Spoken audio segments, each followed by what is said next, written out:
Big announcement. We have a lot of big announcements. They're sort of all big announcements, actually. It's wonderful to be in the Oval Office. I think you probably like it the best. You like it the best for press conferences? I sort of do.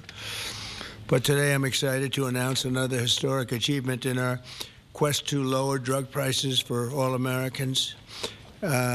Prices have come way down. We've gotten prices way down for groceries, for oil especially. Today we broke $60 a barrel.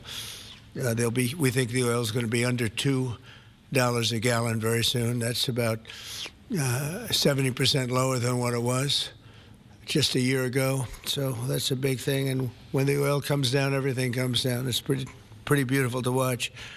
AstraZeneca, the largest pharmaceutical manufacturer in the United Kingdom, is committing to offer Americans major discounts on their vast catalog of prescription drugs, one of the great companies, by the way, and a most favored nation's pricing clause. So most favored nation is you're going to pay whatever the lowest price anywhere in the world is. That's what you're going to be paying. And I had it going very well in my first term, but we were interrupted by a rigged election, so I was unable to carry it forward. We started it, but this was something one of the reasons I wanted to run again was we had to have favored nations where the world is not going to be paying just a tiny fraction of what we were paying. I want to thank CEO Pascal Soriot, a very highly respected, one of the most respected men in business and certainly in the industry, for joining us today, as well as Secretary Howard Lutnick, Secretary Robert F. Kennedy Jr., CMS Administrator Mehmet Oz, FDA Commissioner Marty McCary, and Virginia Governor, a man who's done an incredible job, and good luck with the upcoming election. I know you're working very hard. I watch you. You're right there. He's out there working. He wants to see that young woman win, and the Attorney General, who I endorsed, et cetera, et cetera. Glenn Youngkin. Thank you very much, Glenn. Thank you for being here. For many years, Americans have paid the highest prices anywhere in the world for prescription drugs by far, many times the amount that other countries are paying is ridiculous.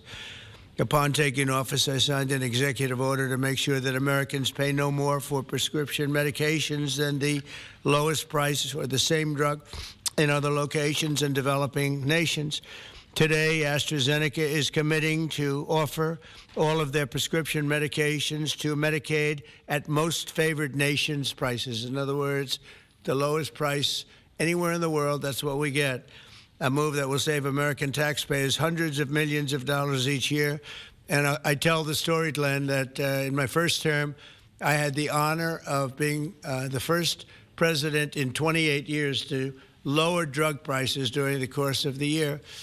And we actually did, and I was so proud of myself. We called a news conference. I announced it. It was 1/8 of 1%. 1/8 of 1%.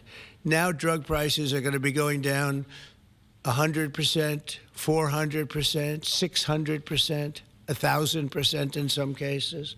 But for 1/8 of a cent, Bobby, think of that. I was so proud because for 28 years, nobody had done it. And now it's... I think back to that. I said I shouldn't have had that news conference, but it's just true. I was the only one that did it, but it was not very much. And now we're going to get, in some cases, 1,000% reduction. This is going to have a huge impact on everything from Social Security to Medicare to Medicaid. Anything where they're buying any prescription drugs is going to have an incredible impact. It's going to lower itself greatly. AstraZeneca will also list many of their most popular drugs online at trumprx.gov. Trump RX. I don't know why they put the name Trump. I did not tell them to do it, but I'm honored to let them do it. That's true, actually. That heavily reduced most favored nations cost. Americans can expect discounts, and as I said, it could be in many cases way over 100%. And as an example, one particular drug that's hot, very hot, 654% on inhalers, COPD and asthma, as well as certain diabetics medications.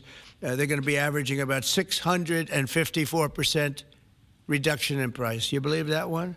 The Democrats will say, well, he should have gotten more. It's crazy. In addition, all medications AstraZeneca introduces to the American market going forward will also be sold at these heavily discounted rates. Furthermore, AstraZeneca will invest $50 billion in the United States over the next 5 years for research and development of new drugs and to onshore manufacturing facilities across the country, like the new plant that broke ground yesterday in Charlottesville, Virginia, where the governor attended. They had a tremendous group of people attending. It's going to have 3,600 jobs just to begin with. And that's going to be a fantastic plant. I saw a picture. It's going to be the best, right? You can't get any better. This is a tremendous victory for Virginia and for American patients and for everything, for the country. It's an amazing company to have coming over to the United States in such a big way. That's going to be a big part of the company. Presidents have promised for years to lower the cost of health care.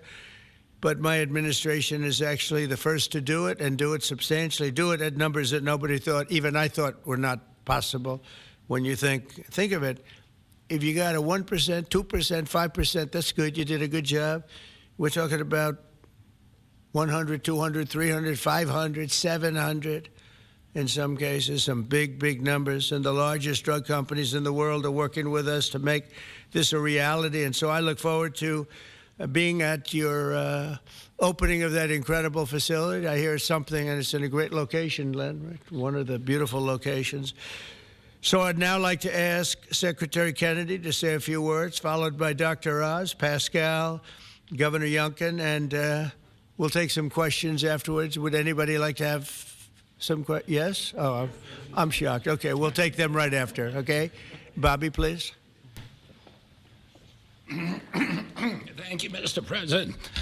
I talked about this a little yesterday in the cabinet meeting, but it's worth repeating because it shows this historical achievement as really monumental.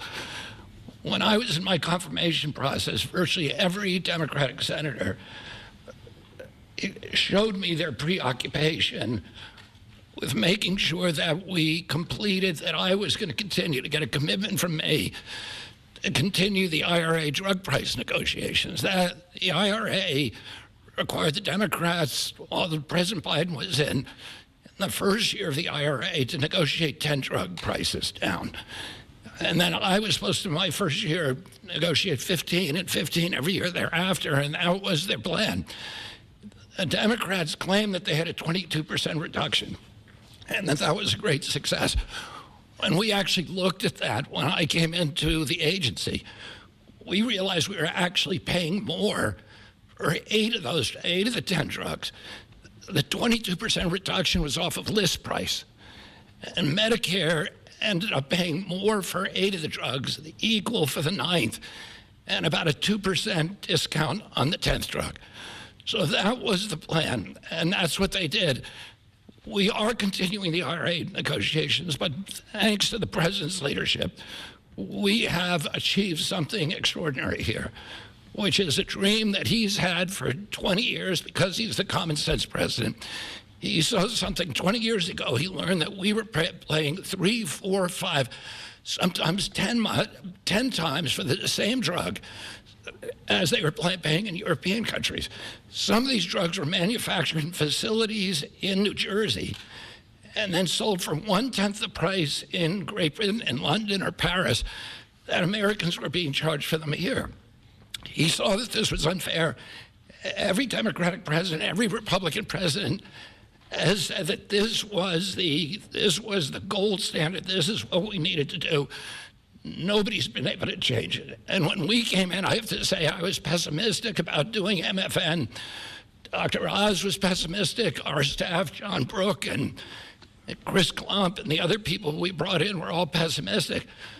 The president saw something that we didn't see, which is we had leverage. And that came through Howard and the tariffs, and we had extraordinary leverage to craft these deals. So last week we had Pfizer in, which is one of the biggest American pharmaceutical companies. Today we have AstraZeneca in with Pascal Sorios, which is one of the biggest European pharmaceutical companies. And the president asked us to do three things. One, to get MFN prices. Two, to not bankrupt these companies. He understood that America has to be the center for innovation. The drug industry needs to innovate, that it's critical for its bottom line, it's critical for the health of the American people. And he asked us also to make sure that those companies would keep their promise to reshore this industry. For national security purposes, for our economy, it's critical. These companies are making these drugs in the United States. We were able to achieve all those things, and partially with the visionary help of Pascal, where is he? Of Pascal Zorias, who understood that innovation and the business doesn't work if everybody is not pulling the oars, if everybody doesn't have the skin in the game. The whole world was riding on our shoulders and riding on our dime. 70% of pharmaceutical revenues comes from this country. We only have 4.2% of the world's population. And we were paying for 80 or 90% of the innovation here. And the rest of the world was a free rider. And Pascal understood that that's not fair, and it's not a good, sustainable, long-term business model. And he came to the table. He was one of the first leaders to come to the table. I want to thank him for his vision, for operating with us in good faith. And this is an extraordinary deal. Not only that, but as the president just pointed out, he is also reshoring this industry here. He has 19 facilities already operating in this country. He has this other facility in Albemarle County that Dr. Oz went with Governor Youngkin and broke ground on yesterday. He has a second facility that is under construction in Kendall Square in Boston, another facility in Rockville, Maryland, and a fourth facility in Copper, Texas, right outside of Dallas-Fort Worth.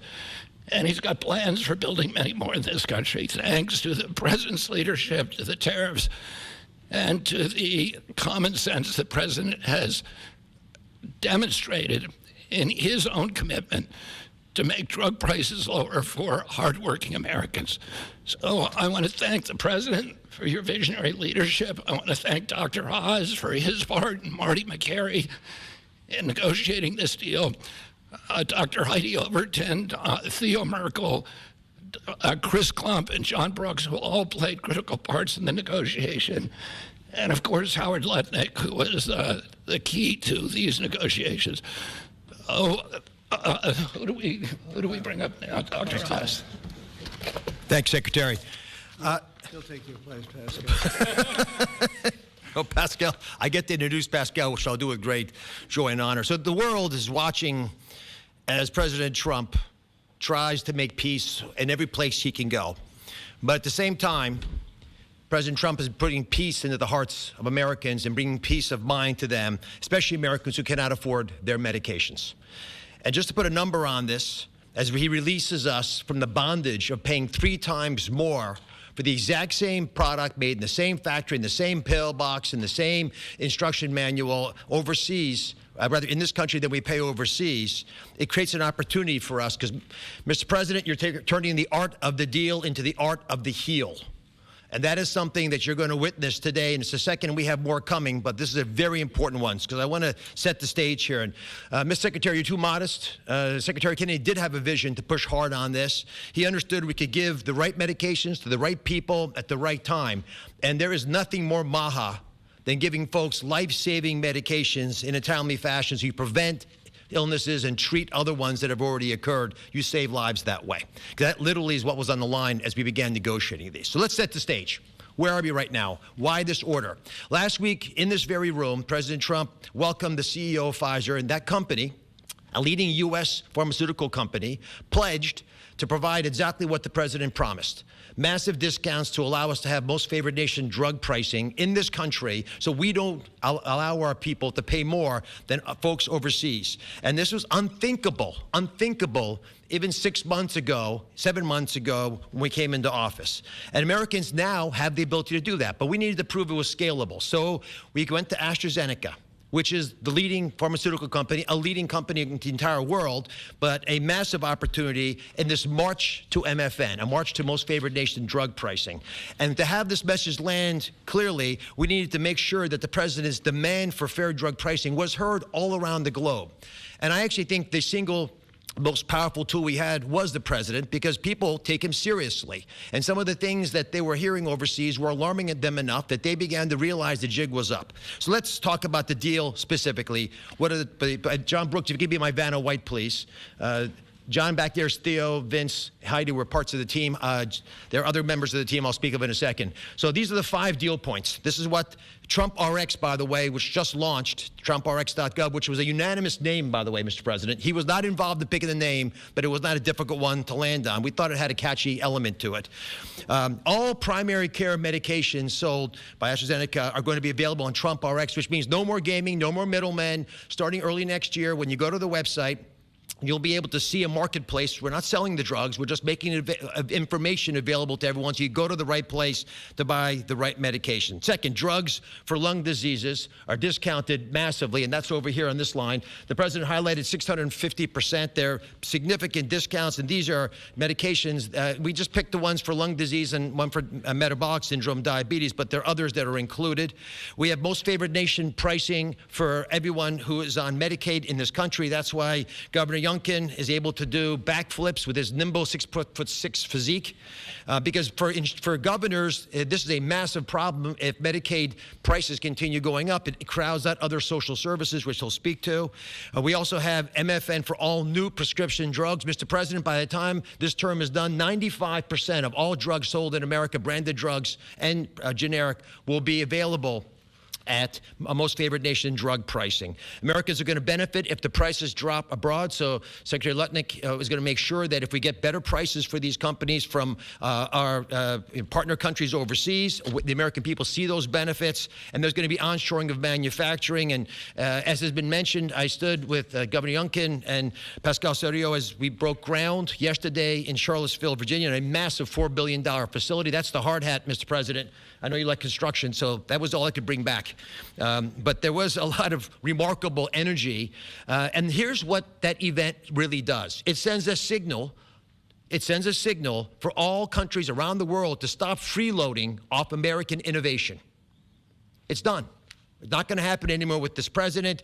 And if you aren't picking up your end of the bargain, then you're going to be welcoming a lot of more companies to leave your shores and allow us to welcome them into our shores as they open up manufacturing facilities here. And for all the pharmaceutical companies out there, we're talking to all of you, pick up a shovel. This is a great place to build a facility, as AstraZeneca has shown us, and I think it has a wonderful opportunity in the future as well, as this country continues to support the innovation Secretary Kennedy spoke about, because we're not compromising that at all. We're just getting fair prices for the American people. To the team, tough negotiations, Mr. President. You know how hard they can be. You can't get there without world-class negotiators, and we are blessed by individuals to work with the AstraZeneca team, who are killers, head-to-head. And why? Because talented people out of the private sector are coming into government to serve this president in a generational opportunity that they feel in their heart will make a difference. John Brooks is part of that team. Chris Klump, Inma Hernandez, numerous other folks contributed as well. But we're open for business. And if you want a great position and a patriot, like the folks who negotiated these deals, please consider coming with us, because the president has made it clear that you will make a difference in government. Finally, I want to thank Pascal Soriot. Pascal is an interesting, almost enigmatic individual. He's a CEO of AstraZeneca. He is born in France, Australian citizen, knighted in Great Britain, running their largest pharmaceutical company. So you figure out the lineage. But one thing I know is a very, very smart man who came here early on, took the president seriously, and he recognized the inherent unfairness of the European model of global freeloading off our innovation. He appreciated the challenge, and he wanted to be part of the solution. So Pascal, take it away. Thank you so much. So, President Trump, it is really a pleasure to see you again, since I had a chance to meet you last time you visited the UK for your state visit. I know the King actually kept you late during the night, during your visit, late up at night. And I must thank you, actually, for returning the favor. I can tell you, you've kept me up at night and my team as well. But it has been really worth it. It's been worth it because today I'm really excited to announce AstraZeneca's commitment to your vision for a healthy America. Great leadership is about having an ambitious vision that can energize people, and you appoint a very talented team that can deliver on this. Your vision is exactly that. It is about lowering the price of medicines for American patients while ensuring that America remains a global powerhouse of innovation in biopharmaceuticals. And that's not easy to do. We need to keep inventing the technologies and the products that will cure disease. But you actually gave us a key, equalization. That's an important word. Yeah. You've assembled a remarkable team, actually, that together with us found a way to deliver on your vision. I would like to thank you, Mr. President, for your collaborative and your trusting approach throughout the discussion that led to this agreement. In addition, I would like to thank Secretary Lutnick, I'd like to thank Secretary Kennedy, Dr. Oz, and the CMS team, in particular John Brooks, who is here today, but also Chris Klump, for their very straightforward approach and their collaborative work that, together with my great team at AstraZeneca, enabled us to deliver this agreement today. It is an agreement that allows a number of wins. First of all, a great win for American patients. This agreement will deliver improved access to our medicines at a lower cost. We've addressed the 4 points that you raised in your letter, ensuring Americans do not pay more than patients in other wealthy countries. So it's a big win for patients and the healthcare system as a whole. But it's also a big win for the economy and for taxpayers, because it supports rebalancing the cost of innovation across wealthy nations. For too long, America has shouldered a disproportionate portion of the world's R&D cost for breakthrough medicines development. That imbalance is not sustainable. It had to change. And equalization levels the playing field, with wealthy nations contributing their fair share to the cost and the risk associated with biopharmaceuticals R&D. And I would say it's also a big win for state budgets because these Medicaid price reductions will have an immediate impact on Medicaid budgets and provide substantial relief to state budgets. Finally, your vision also secures America's strong position in life sciences and the onshoring of critical innovations and manufacturing. As a company, we will invest $50 billion in manufacturing and in R&D. We already have a large presence in the United States. We have 19 sites, and we employ 25,000 people around the country. They're all developing the new generation of medicines. But we'll continue to increase our presence in this country. We're expanding our manufacturing footprint in Texas. We're building our second large R&D center in Kendall Square in Boston. We are building a cell therapy manufacturing plant in Rockville, Maryland, and there's more to come. So a lot of investment over the next few years. I want to say that I appreciate very much Secretary Lutnick granting us a 3-year tariff exemption to localize the remainder of our products. Most of our products are locally manufactured, but we need to transfer the remaining part to this country. And also for your great support to convince also other wealthy countries to share the cost of pharmaceutical innovation. It is an important part of this agreement, rebalancing and the cost around the country, around the world. Yesterday showcased our commitment to the United States with this $4.5 billion investment in the beautiful Commonwealth of Virginia to manufacture what we call API, active ingredients for our medicines, but also antibody-drug conjugates that are such a critical part of the future treatment of cancer care, what is called smart chemotherapy, targeted chemotherapy. I want to thank Dr. Oz for joining us for the groundbreaking ceremony near Charlottesville, together with Governor Youngkin. And I actually love your AstraZeneca hat. I know you wanted to bring a shovel, but didn't make it to this beautiful room. I have to say it has been a great pleasure to work with Governor Youngkin and his team, in particular Secretary Segura, on this investment. Like you, President Trump, they are deal makers that move at the speed of business. And it's very important for us company to be able to work with people who understand who we are and move very fast. Our new facility will be a great example of Virginia supporting domestic production of medicines for America enhancing national security in pharmaceutical supply, but also create thousands of highly skilled jobs. Governor Youngkin gave me a beautiful Virginia flag that we will proudly fly alongside the American flag in front of our new facility. So AstraZeneca's commitment to the United States is very strong, and this agreement ensures we'll make an even bigger difference for American patients. So, Mr. President, thank you again for welcoming me in this beautiful office and for making this moment possible. Thank you so much. Pascal. Thank you very much. Over to you, Glenn. Amazing. Well, first of all, I just want to thank everyone for celebrating this landmark moment. This landmark moment is not just a moment to announce a new way to buy less expensive life-saving medicine, but it is a step function change in the way that Virginians and Americans can access medicines. And it is a step function change because historically there was an opaque pricing mechanism that had so many people standing between the manufacturers and the patients that no one knew really what it cost. Well, now we can go direct to consumers. And that's what Trump RX is all about, going direct to consumers, where a consumer can come and find that particular medication that they need and go direct to the company and get the best possible price. Second of all, the most favored nation clause is a groundbreaking moment. It's a groundbreaking moment because, as you've heard, that American customers have been paying 3, 4, 5 times what international customers have been paying. That is just not fair. And Mr. President, I want to thank you for simply recognizing that America must come first. And Americans deserve the best pricing, not the worst.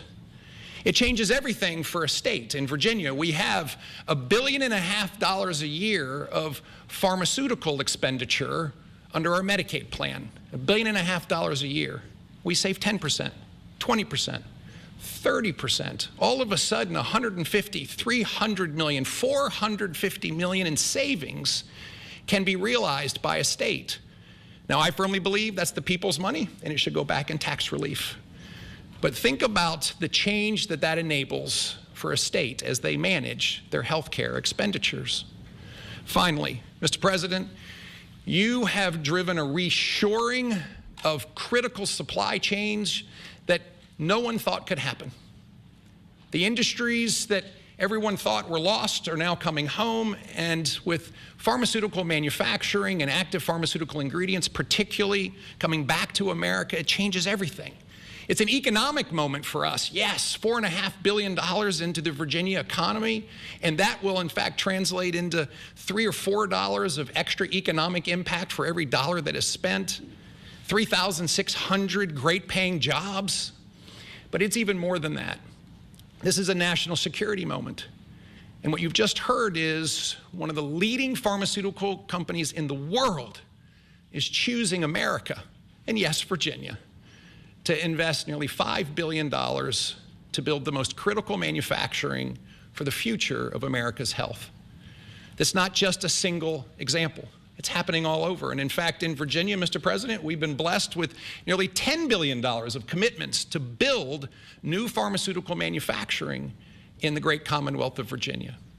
And therefore, I believe this is a moment to celebrate investment, but more importantly, to celebrate breakthroughs for American citizens to get access to life-saving medicines at costs that they deserve, because they're all made here. Mr. President, you and your cabinet have been amazing. As a governor, I have found that the cooperation with every one of your cabinet members, and sir, yes, you, has been beyond compare that I could ever imagine. I want to thank you for helping us make Virginia great again, too. Thank you.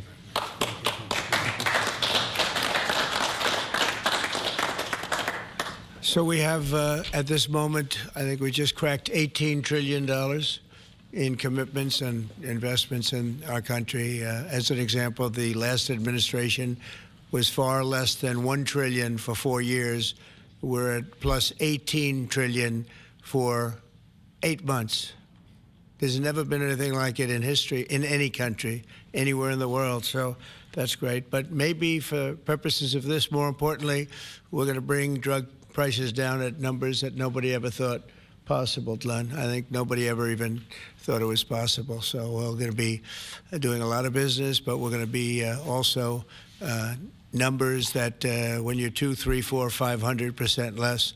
I just noticed one of them over here, 654% discount. 654. The laggard is 98%, right? 9 is that what? Wow, 96, 230%, but 654, and we have some that top that by a lot. So it's really going to be incredible, and that's going to be so good for Medicaid and Medicare and everything. Frankly, for your life, it's going to be so good. So nobody ever thought they were going to see. And don't let Democrats take the credit, because, you know, they'll try. They'll say, oh, we worked so hard on it. They didn't work hard. They did. They obstructed. They actually did the opposite. So that's really more important than even the tremendous investments being made in our country. But think of it, we cracked 18 trillion, with a T, $trillion. And frankly, 1 trillion for 4 years wasn't that bad. He did less than $1 trillion.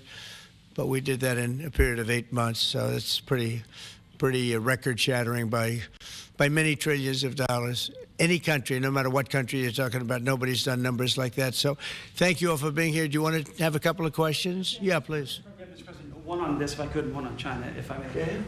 First on this, could you have brought these pharmaceutical companies to the table without that 100% tariff that you imposed? Well, it's not 100%. You're talking about China might be 100%. No, I'm talking about the 100% you imposed on pharmaceuticals for that sector. I would never have been able to bring them. Now, I'm not sure that Pascal would like to say, but behind the scenes he did say tariffs were a big reason he came here, and also the fact he loved Virginia. He liked this guy. He liked me. I think the November 5th election was a very important date. We had a good election, and that was important. But yeah, he's here. A lot of. I can speak for almost everybody that's here. Most of them are here because of tariffs, because you have to understand he has no tariffs. If you build in this country, there are no tariffs. So. I want to ask you about China, if I could. Just want to confirm: have you canceled your meeting with President Xi? And no, I haven't canceled, but I don't know that we're going to have it. But I'm going to be there regardless, so I would assume we might have it. But. You know, they hit the world with something that really is not anything that people are going to do, and it was shocking. I can tell you, Howard and I and Todd, we all Scott, we were all speaking about it before, and we said, where did that come from? It was just. That was out of the blue, right? Out of the blue, they came up with this whole import-export concept, and nobody knew anything about it. So. If they roll back their export controls, the new announcement, would you roll back? Look, we're going to have to see what happens. That's why I made it November 1st. We'll see what happens. Yeah. Mr. President, Go ahead, please. What else besides software could be on the table in terms of export controls? A lot more. I mean, you have software, but you have a lot more. We have airplanes. We have airplane parts. You remember that from last time. And we were just surprised at China. I have a very good relationship with President Xi, and they did that. This is not something that I, instigated. This was just a response to something that they did. And they didn't really aim it at us. They aimed it at the whole world. The whole world is subject to it. So I thought it was very, very bad. But we have many things, including a big thing is airplanes. They have a lot of Boeing planes, and they need parts and lots of things like that, Steve. Israeli Prime Minister Benjamin Netanyahu to accept the Gaza deal, and what will be your message to the Knesset when you speak to them? Well, he wanted it. It's been a long time. He's been fighting a long time. He's been fighting hard. He wanted it. It's a great deal for Israel, but it's a great deal for everybody, for Arabs, for Muslims, for everybody, for the world. And as you know, on Monday the hostages come back. They're getting them now. I mean, they're getting them now. They're in some pretty rough places under earth. They're in some pretty rough places where only a few people know where they are in some cases. So they're getting them, and they're also getting the bodies, approximately 28 bodies. And some of those bodies are being unearthed right now as we speak. I mean, they're working on it right now as we speak. It's a tragedy. It's a tragedy. No, he was very happy with it. And I can tell you that I saw Israel dancing in the streets, but they were dancing in Qatar and Saudi Arabia and UAE and many, many countries. I saw Egypt, they were dancing. I'll be going to Israel. I'll be speaking at the Knesset, I think, early on. And then I'm also going to Egypt. They were terrific.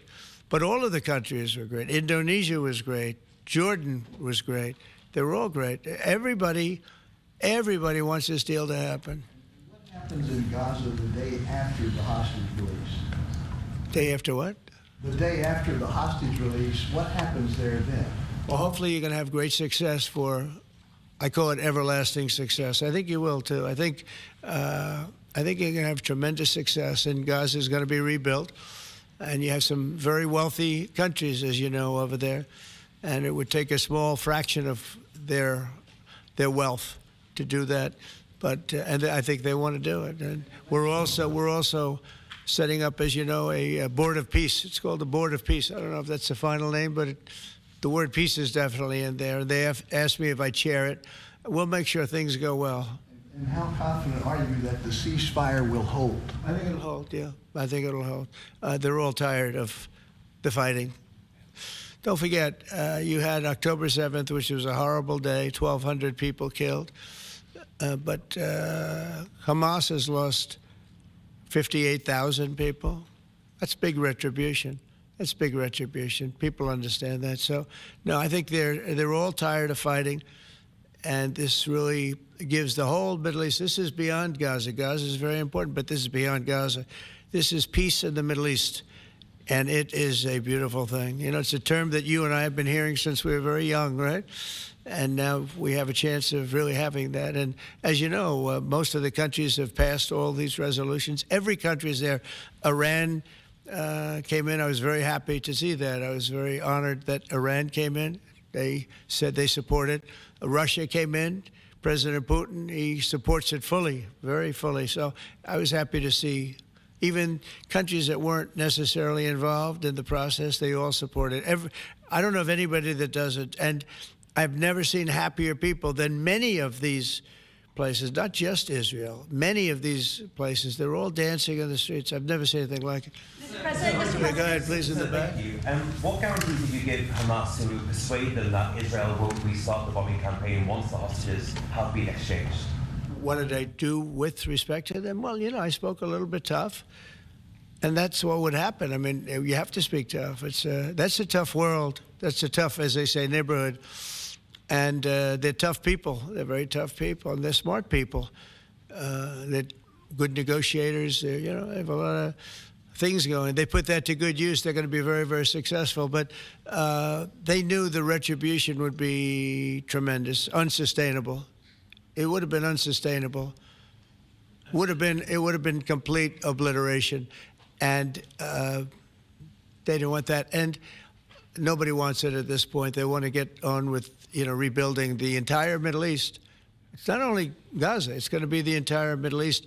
They're going to be able to live in peace. Now, we have some little hot spots, but they're very small. You know the ones I'm talking about. They're very small. They'll be very easy to put out. Those fires are going to be put out very quickly. Yes, ma'am. Thank you, Mr. President. Talking about the Middle East still, going to the phases that come after this first phase, is there consensus on the additional points in your plan, or are the details still being fine-tuned? I think there is consensus on most of it, and some of the details, like anything else, will be worked out, because you'll find out that when you're sitting in a beautiful room in Egypt, it's easy to work something out, but then sometimes it doesn't work from a practical standpoint. So certain little things, but for the most part, there's consensus, yes. Do you intend to hash that out when you're in Egypt? I might, yeah. I mean, I'll be there because I'll be going to, I'll go to Cairo. I think that's where we're going, as opposed to the place of the signing. And we have a lot of leaders from all over the world coming too. They've been invited. And then I'm coming back, I believe it's Tuesday night, for Charlie Kirk, a friend of mine, a friend of all of ours, a friend of a lot of the people right here.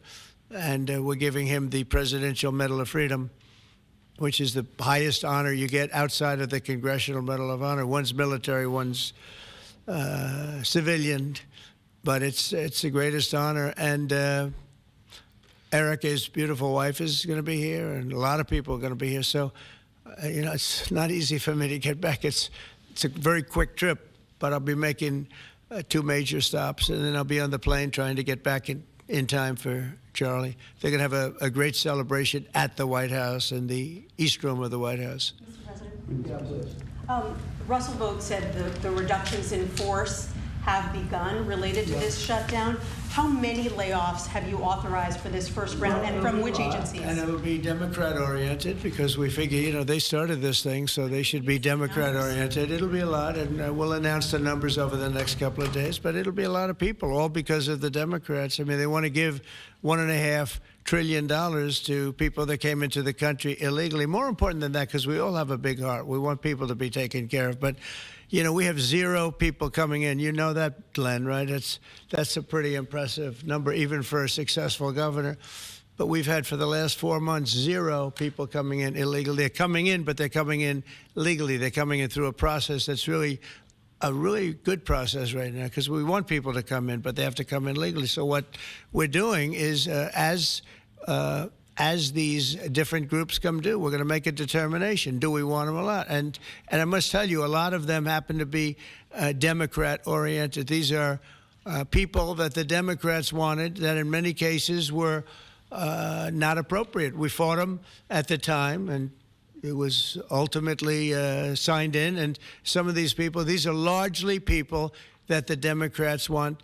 Many of them will be fired. Yes, please, behind. The Nobel Peace Prize was announced this morning. Your thoughts? Which one? The Nobel Peace Prize. Your thoughts? Look, including a very big one, and I'm not sure, you know, when you say big, it's certainly, I think, to the mind of most, the most important deal ever made in terms of peace. But the one we just signed, it's been signed, sealed, and it's going to start taking place now. It's already started. Monday's going to be a very big day when the hostages come back. But I made 8 deals, transactions of wars. One was 31 years going on. 10 million people were killed. One was 34 years. One was 36, 37. One was 10. One was just starting. 2 were just starting, actually, but they were well on their way.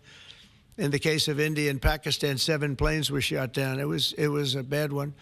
And I did it largely through trade. I mean, that one, numerous of them.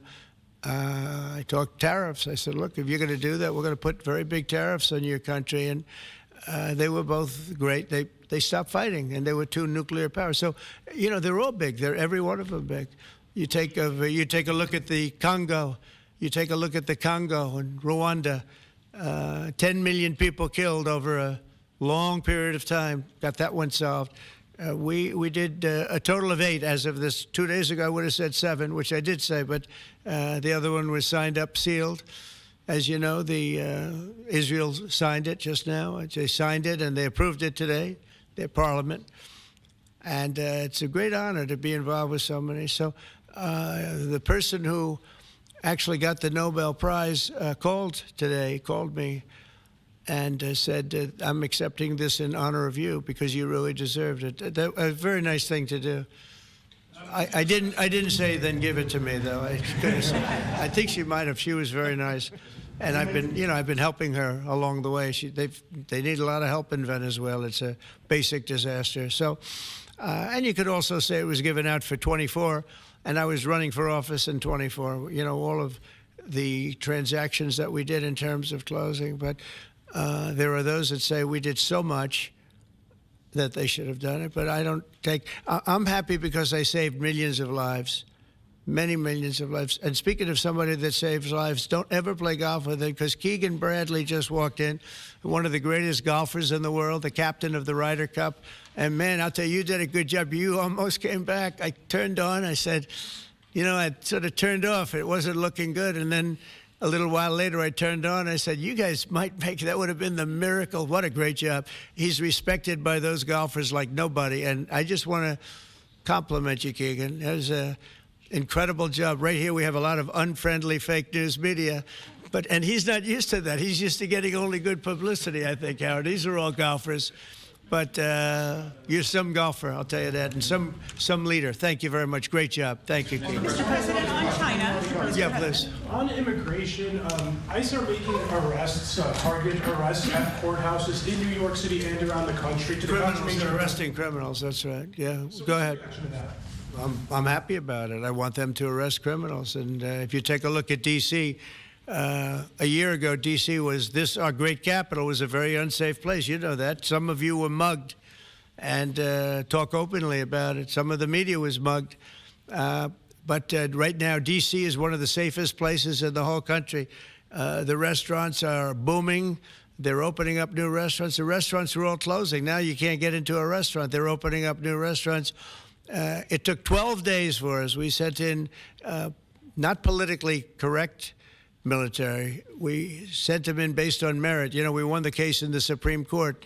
Everything now is based on merit. Our country was founded on things based on merit. Like Keegan Bradley's not going to be playing golf if he wasn't a great player. If he shoots lower scores, boy, there's no more merit system than that one, Keegan, right? If you miss a putt, they don't say, oh, that's okay, let's take it again, do they? No, it's based on merit. Everything's based on merit. And we're back to the merit system. And when they saw that military is all about merit. They're big, strong people that they're patriots too. And you take a look at D.C., and now we're in Memphis, and Memphis was really crime-ridden. It was terrible. A lot of people being killed. And they say in 12 days they can't even believe how much better it is. And it'll take probably a month over there, and we're heading to Chicago because we want to save Chicago. Do you know they had over 4,000 people killed in Chicago over a short 4,000 people, and I have to watch this slob of a governor stand up and say that, well, everything's okay, we've got it under control. They had 4,000 people murdered over a very short period of time. There's not a city in the world, I don't believe, that can claim, you know, you hear so much about different, I won't, embarrass anybody, like by saying Mexico City or by saying anywhere in Afghanistan. There's no place like that. And then I have to listen to the mayor who's got a 5% approval rate, maybe less. He's an incompetent man. And the governor's an incompetent guy. He's a guy that was thrown out of his family business like a dog. And I know his family very well.